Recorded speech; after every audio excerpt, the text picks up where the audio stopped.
1400 visiteurs, 85 exposants, 60 conférences. Il s'agit du Salon de la Presse au Futur, la 17e édition. Nous sommes toujours en direct du New Cap Event Center à Paris, dans le 15e, David. Oui. Et nous recevons sur ce plateau Pierre-Antoine Laporte. Oui. Pierre-Antoine Laporte, vous êtes le président-directeur général du groupe Maury, qui est un imprimeur. Tout à fait.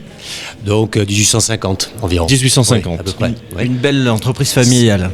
Très très belle entreprise familiale. Donc vous avez repris la direction du groupe il y a quelques années ? Alors non, je n'ai pas repris la direction du groupe il y a quelques années, je l'ai reprise juste sur le mois de juin, là, dernier.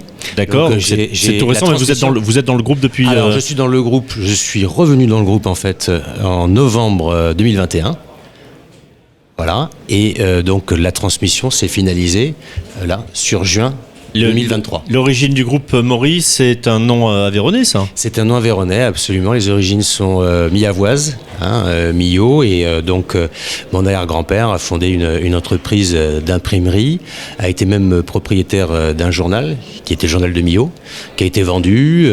Ensuite, mon grand-père a repris l'entreprise et a transmis à sa mort en 1968 l'entreprise à mon oncle. Il reste des vestiges de l'entreprise là-bas ou vous êtes tout Oui, tous absolument. montés à Nous avons toujours en fait une activité locale, une usine qui fait de l'impression à la demande, du POD, et qui se spécialise sur les marchés de l'édition et des produits de documentation technique pour l'industrie, et notamment l'industrie aéronautique spatiale. Donc deux sites, Millau et Paris, en région parisienne, Malesherbes. Non, il n'y a pas de deux sites, il y a 6 sites en fait de production sur l'ensemble du territoire français. Nous sommes un acteur 100% français et nos usines de direction se trouvent effectivement dans le Loiret à Malesherbes, où on a 2 sites de production, un basé à Malesherbes, l'autre à Manchecourt à 8 km. Et donc ces 2 usines offrent des solutions pour l'impression de labeur, donc tournées vers la presse magazine, le catalogue et également le livre de poche sur l'usine de Malesherbes, où on a gardé en fait un pied dans l'édition de littérature, mais donc pour le poche. Chaque site a sa spécialité chez vous ? Oui, absolument. Ça a été une volonté qui a été mise en place à peu près milieu des années 2000, dans une période où le groupe connaissait une expansion très très importante dans la presse magazine, et l'objectif ça a été justement d'avoir des sites spécialisés. Donc c'est pour ça que le Loiret est plutôt tourné vers l'imprimerie de labeur à gros volume, en offset. On a par la suite d'ailleurs à cette époque acheté une autre entreprise basée à Logne, qui est complémentaire à la nôtre, mais qui produit également de la presse, mais sur des volumes légèrement inférieurs, qui a des matériels aussi qui leur permettent de pouvoir caler sur des tirages plus bas. Pierre-Antoine Laporte, vous étiez en train de dire que vous avez connu une période de faste, de développement. Aujourd'hui, comment se porte l'imprimerie ? On ne peut pas dire que l'imprimerie se porte bien. Si je disais ça, je pense que tout le monde sourirait. Non, l'imprimerie est dans une situation compliquée parce que, en fait, elle sortait du Covid, elle s'en sortait. Et puis, on vient d'être frappé par une crise énergétique sans précédent. Qui a un impact évidemment très fort, sur le coût du papier, le coût de l'encre, complètement, le transport. Le transport, mais bon, je dirais que quelque part c'est plus, je dirais, dans l'achat en fait de notre énergie où on a été touché, dans l'achat de nos consommables où on est véritablement touché, et on a un petit peu tout à la fois, et tout est lié en fait effectivement à l'énergie qui dans l'ensemble, comme elle connaît une hausse forte, et bien elle touche évidemment tout ce dont nous avons besoin pour produire. Vous avez de toute évidence, vous imprimez, on n'arrête pas de dire le papier c'est un problème sur le plan écologique. Est-ce que vous avez une démarche éco-responsable ? Oui, tout à fait. Maury. Nous, on est ISO 14001 pour l'ensemble de nos sites. On est donc ISO 14001 en français facile, ça veut dire quoi ? Ça veut dire en gros que nous respectons tout ce qui est le suivi complet de nos processus de production, visant justement à respecter des normes environnementales qui sont... Donc concrètement, vous utilisez du papier que l'on recycle recycle facilement. Vous utilisez des encres blanches. Tout à fait. On a également PEFC, FSC, imprime vert.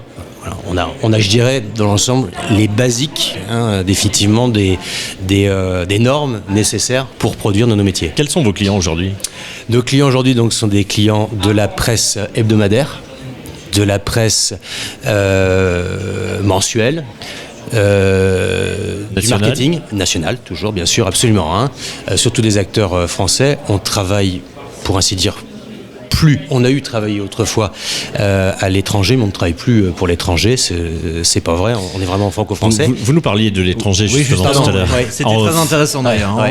Effectivement, les marchés ont l'air de prendre des directions différentes. Ou alors, dans d'autres pays, ça se passe pas de la même façon. Vous étiez juste avant de venir à la direction du groupe au Canada, et il semblerait que et aux États-Unis. Alors, j'étais pas avant. Vous nous parliez des États-Unis aussi. Alors, en fait, c'est un contre-exemple.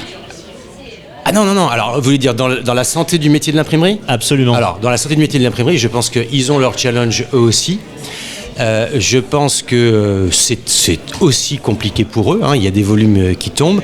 En revanche, ce dont on s'aperçoit, c'est qu'il y a encore un appétit important pour la publicité papier en Amérique du Nord. Voilà, c'était le message. Donc la publicité papier, c'est celle que l'on a dans les boîtes aux lettres. Dans les boîtes aux lettres, exactement. C'est une publicité papier en fait qui fonctionne. Le direct marketing papier marche en Amérique, et ça je pense que oui, effectivement c'est quelque chose qui est intéressant. Ce qu'on a un peu réglementé en France.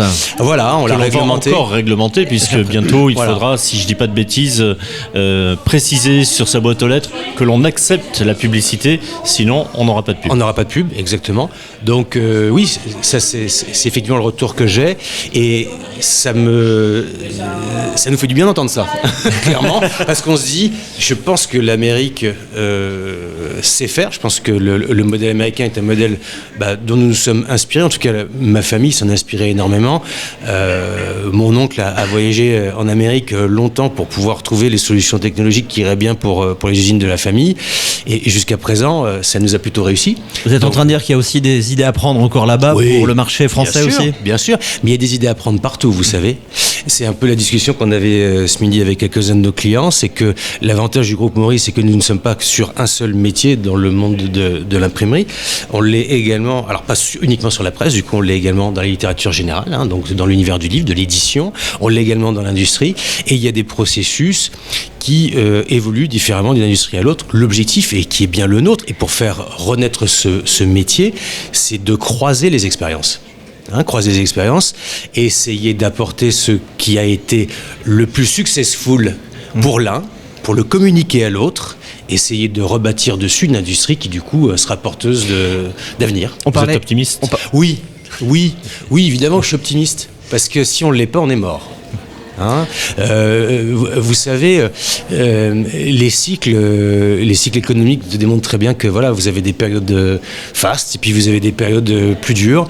Ce métier, c'est un métier que j'ai vécu dans une famille qui le pratiquait. Ça n'a jamais été facile. Donc, je crois que c'est important de dire ça aussi. C'est un métier qui a toujours été compliqué. Et il faut toujours s'adapter. Toujours s'adapter, exactement. Donc il n'y a pas de... Justement, il n'y a pas d'inquiétude, puisque en fait, la véritable question qui nous est posée aujourd'hui, c'est comment vous prenez les problèmes, comment vous vous y attaquez, et qu'est-ce que vous proposez pour le faire. Mais les gens, en fait, n'attendent que ça. Après, il faut savoir le mettre en place, il faut savoir l'initier. Je ne dis pas que c'est facile, mais tout le monde veut s'en sortir de toute manière. Est-ce que la technologie aujourd'hui vous aide en tant qu'imprimeur ? Aujourd'hui, il y a beaucoup de contraintes, notamment en Europe. On parlait de l'Amérique auparavant, qui a peut-être moins de contraintes vis-à-vis de l'imprimerie. Est-ce que ces contraintes vous aident à trouver de nouvelles solutions techniques aussi pour proposer des supports différents à vos clients ? Alors, il y a beaucoup de choses dans ce que vous dites, parce que vous me parlez de supports différents, vous me parlez de solutions techniques, vous me parlez de technologie.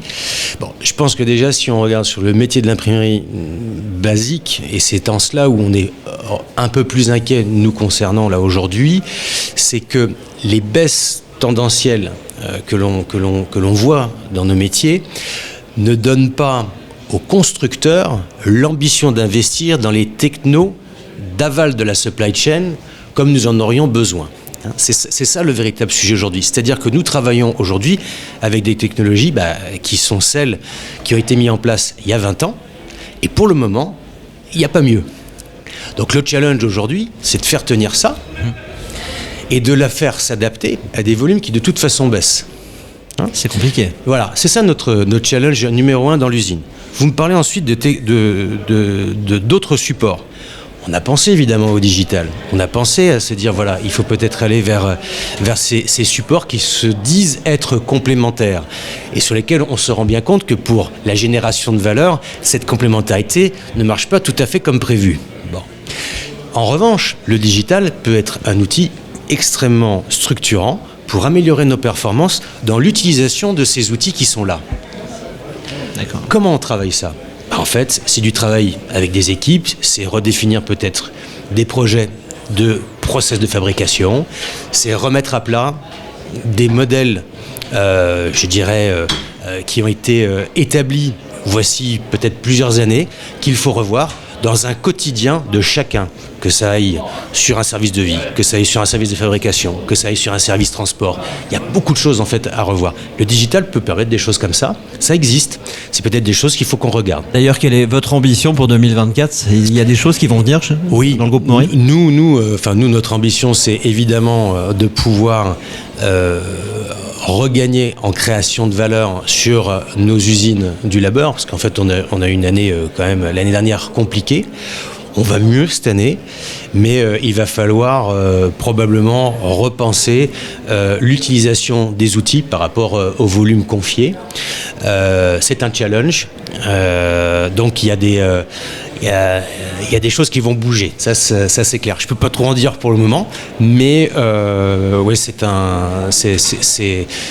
le challenge qui va être le nôtre pour que quelque part le groupe reprenne de bonnes couleurs et puisse dessiner son futur sereinement. Voilà. Pierre-Antoine Laporte, merci. Je rappelle que vous êtes Merci le beaucoup. PDG du groupe Maury. Merci infiniment. Merci à vous.